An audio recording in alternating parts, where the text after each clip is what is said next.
A beam of protons enters a uniform magnetic field of 0.3 Tesla with a velocity of 4 into 10 power 5 meter per second at an angle of 60 degree. Okay, मेरे हिसाब से देखो board में syllabus में साफ साफ लिखा हुआ है। क्या लिखा हुआ है? आपके एनसीईआरटी के बुक में भी है कि velocity the force experience by a moving charge in uniform magnetic field, तो परपेंडिकुलरली एंटर करे और with an angle magnetic field में एंटर करे, तो दोनों ही आपके सिलेबस के पार्ट हैं इस बार, और हो सकता है ऐसा न्यूमेरिकल आपके बोर्ड एग्जाम में आ जाए। ठीक है, तो इसको आपको करना होगा। न्यूमेरिकल जब होगा जब आपका इसका टॉपिक क्लियर होगा, बिल्कुल, है ना। आप सब जानते हैं, पहले हम पढ़ चुके हैं कि अगर एक चार्ज पार्टिकल मैग्नेटिक फील्ड में एंटर करता है by making an angle theta, तो its path will be helical path. इसका पाथ कैसा होगा? हेलिकल होगा। मैं फिर भी छोटा सा रिवीजन कर देता हूँ मैं, है ना। थोड़ा सा लाइट इसमें, कम लाइट में देखो, ये रहा मैग्नेटिक फील्ड, ये रहा मैग्नेटिक फील्ड, ठीक है। ये चार्ज पार्टिकल v वेलोसिटी से मैग्नेटिक फील्ड में एंटर कर रहा है, तो मैग्नेटिक फील्ड और चार्ज पार्टिकल के बीच में क्या है? एंगल, थीटा एंगल है। थीटा वो भी उन्होंने 60 डिग्री बोला है कि मैग्नेटिक फील्ड में चार्ज पार्टिकल ने 60 डिग्री से एंटर किया है, मैं थीटा मान के चलता हूँ, ठीक है। तो यहाँ पे वेलोसिटी के पास दो कंपोनेंट हो गए। एक कंपोनेंट हो गया वेलोसिटी मैग्नेटिक फील्ड की डायरेक्शन में, that will be v cos theta, और एक कंपोनेंट हो गया वेलोसिटी के परपेंडिकुलर डायरेक्शन पे, that it should be v sin theta. हमने पढ़ा हुआ है कि जो चार्ज पार्टिकल वेलोसिटी के मैग्नेटिक फील्ड मतलब मैग्नेटिक फील्ड के परपेंडिकुलरली एंटर करता है, it means the velocity which is perpendicular to the magnetic field, the path of charge particle will be circular. Perpendicular velocity charge particle का path circular देगी। जो velocity magnetic field के perpendicular होगा, जैसे ये magnetic field है और charge particle ने इसमें एंटर किया, क्यों बेटा? ये चार्ज पार्टिकल है, पॉजिटिव चार्ज पार्टिकल है, और इसने मैग्नेटिक फील्ड में परपेंडिकुलरली एंटर किया। It means B is perpendicular to V या V is perpendicular to B। Path कैसा होगा? सर्कुलर। ठीक है, तो परपेंडिकुलर वेलोसिटी हमेशा पाथ कैसे बनाती है? सर्कुलर। लेकिन v cos थीटा क्या करेगा? दूसरा, मैंने आपको ये बात हम पहले ही जानते हैं, जो वेलोसिटी मैग्नेटिक फील्ड के परपेंडिकुलर होती है, मैग्नेटिक फील्ड को उससे कोई परेशानी नहीं, मैग्नेटिक फील्ड उस पर कोई फोर्स नहीं लगाती। मैंने बोला एक चार्ज पार्टिकल वेलोसिटी की डायरेक्शन पे जा रहा है, थीटा कितना होगा? फोर्स एक्सपीरियंस का फॉर्मूला क्या है? QVB sin theta. वेलोसिटी और मैग्नेटिक फील्ड अगर एक दूसरे की डायरेक्शन पे हो गए, theta will be 0, force will be 0। समझ नहीं आया? तो मैग्नेटिक फील्ड को कोई परेशानी नहीं अगर चार्ज पार्टिकल मैग्नेटिक फील्ड की डायरेक्शन में या उसके पैरेलल एंटर करता है, ठीक है बेटा। लेकिन परेशानी किससे है? अगर परपेंडिकुलरली एंटर करता है, तो मैग्नेटिक फील्ड कब फोर्स लगाएगा? जब velocity perpendicular to the magnetic field होगी। तो बताओ, ये मैग्नेटिक फील्ड है, this is the magnetic field, this is the magnetic field. कौन सी वेलोसिटी मैग्नेटिक फील्ड के परपेंडिकुलर है? v sin theta. इसको नाम दे देता हूं मैं v perpendicular, this is v perpendicular and this is v parallel. Parallel velocity पे मैग्नेटिक फील्ड कोई फोर्स नहीं लगाता, इसमें इट मीन्स पैरेलल वेलोसिटी से कोई दिक्कत नहीं है, तो चार्ज पार्टिकल आगे जाएगा। लेकिन v sin थीटा से मैग्नेटिक फील्ड को परेशानी है, तो v sin थीटा से चार्ज पार्टिकल क्या करेगा? उसके परपेंडिकुलर फोर्स लगाएगा। अब आप ही बताओ, v sin थीटा की वजह से मैग्नेटिक फोर्स किधर होगा? Charge particle v sin theta किस तरफ है? ऊपर की तरफ। मैग्नेटिक फील्ड किधर है? तो चार्ज पार्टिकल की वेलोसिटी v sin थीटा ऊपर की तरफ, तो फोर्स किस तरफ लगेगा? बोर्ड के अंदर। बात समझ नहीं है? बोर्ड के अंदर जाएगा चार्ज पार्टिकल, क्लियर हो गया है ना।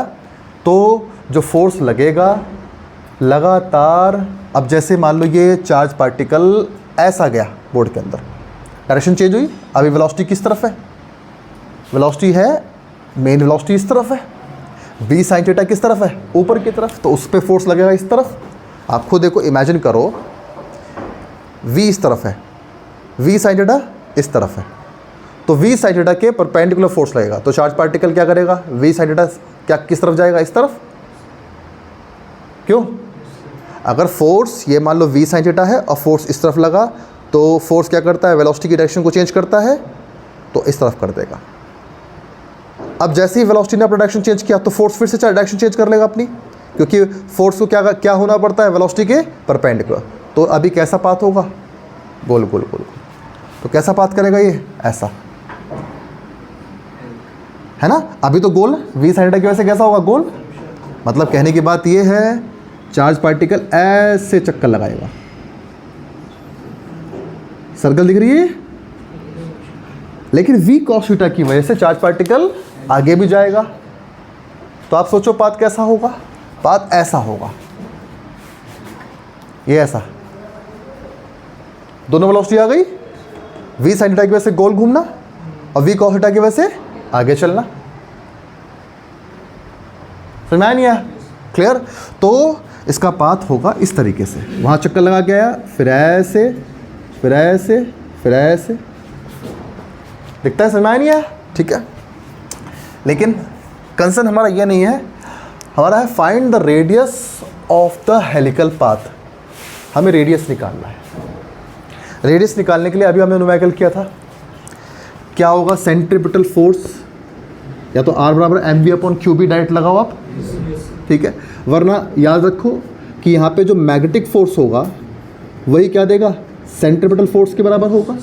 मैग्नेटिक फोर्स कितना है, qvb, और सेंट्रीपिटल फोर्स क्या है, mv²/r, ठीक है।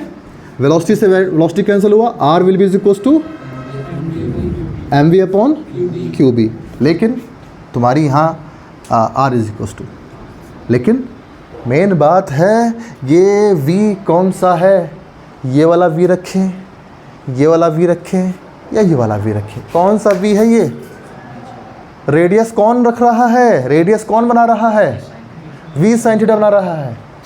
रेडियस किससे बनेगा, तो तू गलती से भी वो मत रखना, v sin थीटा मतलब v परपेंडिकुलर। अब क्लियर हुआ नहीं हुआ। तो यहाँ पर मैं इसको रखूँ v sin थीटा, तो r will be equals to m v sin 60 upon q into b.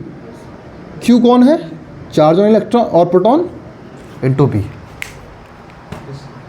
समझ में आ गया, r निकल जाएगा। कैसे निकालोगे, और r वेलोसिटी दे रखी है क्या हमें, v हमें दे रखा है 4 × 10⁵ मीटर पर सेकेंड, b हमें दे रखा है, चार्ज ऑन प्रोटॉन हम जानते हैं, मास ऑफ प्रोटॉन हमें मिला हुआ है, रेडियस हम निकाल सकते हैं। तो जल्दी से रखो value, r is equals to mass of proton कितना बेटा, 1.67 × 10⁻27, v है 4 × 10⁵, साइन 60 की value √3/2 upon charge on proton 1.6 10⁻19 coulomb, b की वैल्यू कितनी है 0.3 टेस्ला। तो now you can find the value of radius. Okay, तो find the value of radius, जल्दी से कैलकुलेशन करो और मुझे बताओ √3 की वैल्यू क्या होती है, 1.732, है ना। तो रेडियस सॉल्व करने के बाद इसको सॉल्व करो आप लोग अच्छे से, ठीक है। This will be the radius 12 × 10⁻³ metre, है ना। √3 की वैल्यू 1.732 रखना, 2 को नीचे ले आओ, इस 2 को यहाँ से मल्टीप्लाई में नीचे ले आओ और मल्टीप्लाई करो, सब्ट्रैक्ट करो, ठीक है। पावर्स को अलग कर लेना, ये पावर्स को अलग कर लेना, 10⁻⁷ और 10⁻19 क्या हुआ, ऊपर जाके +19 हो गया, कितना हुआ हाँ 20 माइनस 8, तो ये ख़त्म हो गया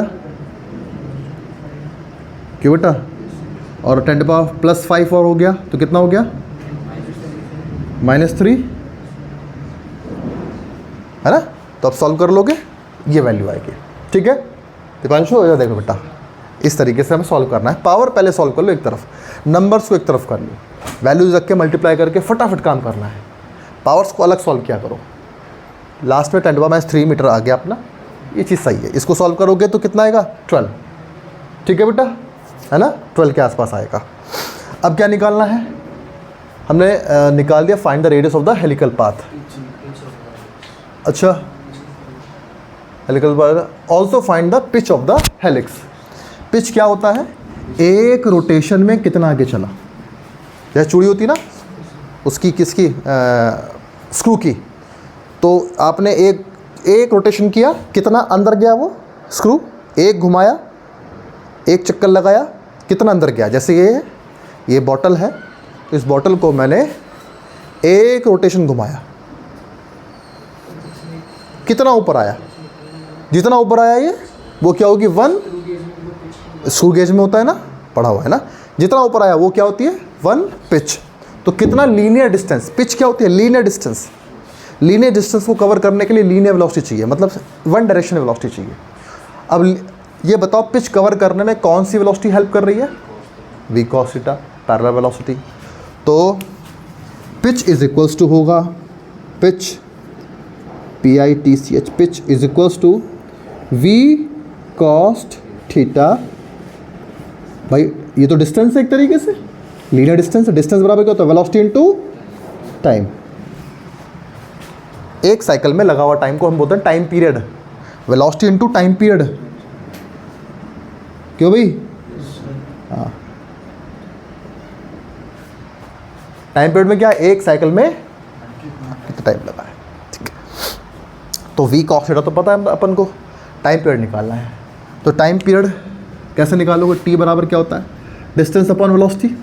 डिस्टेंस कितना चलेगा 2π r अपॉन वेलोसिटी क्या है जानते हैं हम लोग। अब या तो तुम वेलोसिटी निकाल लो, सॉरी रेडियस निकाल लो। इसका रेडियस हमें दे रखा है क्या, ये तो दे रखा है हमें, तो फालतू आप रेडियस क्यों निकालोगे, तो रेडियस तो तुम्हें मिला हुआ है, रेडियस उठा के यहाँ रखो। ठीक है, तो time is equal to 2π into 12 10⁻³ what is the velocity 4 into 10⁻⁵। ठीक है, तो t इज इक्वल्स टू 2 2 जा 4 2 6 जा 12 -3 और ये ऊपर जाएगा 10⁻⁸। ठीक है बेटा, हाँ।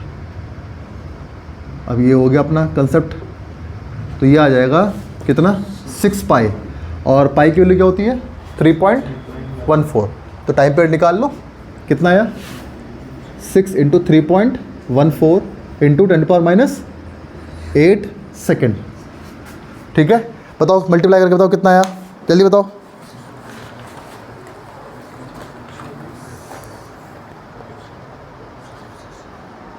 (21.75 इंटू 10⁻⁸) 21.75 इंटू 10⁻⁸ सेकेंड आया। ठीक है, 21.75 10⁻⁸ सेकेंड आया। अब तुम लोग करते रहना इसको।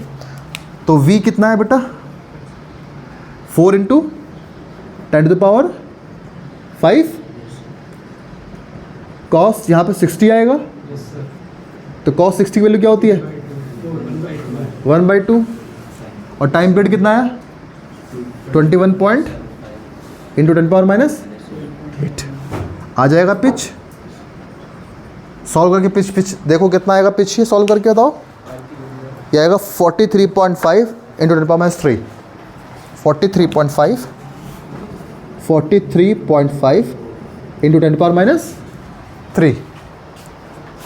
10⁻³ metre -3 metre. This is the pitch. कौन सा वाला हाँ इसको देखना चलो, है ना, 18 तो मल्टीप्लाई करके देखा क्या रहा है 18.84। अच्छा 2 पाई आर हमारा है, ठीक है 12, ठीक है, पाई है 3.14, 2 2 4, 2 6 12, ठीक है, जैसा भी करना। 18 पॉइंट क्या है 18.84, या तो बुक में गलत होगा, 10⁻⁸ सेकेंड, ठीक है, पावर से ही आ रही है, 10⁻⁸ से ही आ रही है। तो यहाँ वाली वैल्यू रख के देख लेना अपने आप हिसाब से, जो भी है आपका पिच आ जाएगा। क्या बच्चों, ठीक है बेटा, कुल मिला के कहने की बात है, बेसिक कंसेप्ट हमें क्लियर हुआ वहाँ न्यूमेरिकल होना कैसा है, ठीक है। तो टॉपिक के बेसिस पर हमने न्यूमेरिकल किए कुछ, है ना। अब आपको फॉर्मूले याद होने चाहिए और आपको कंसेप्ट क्लियर होना चाहिए, ठीक है, तो न्यूमेरिकल आराम से हो जाएगा ऐसे में, ठीक है। Okay, thank you very much.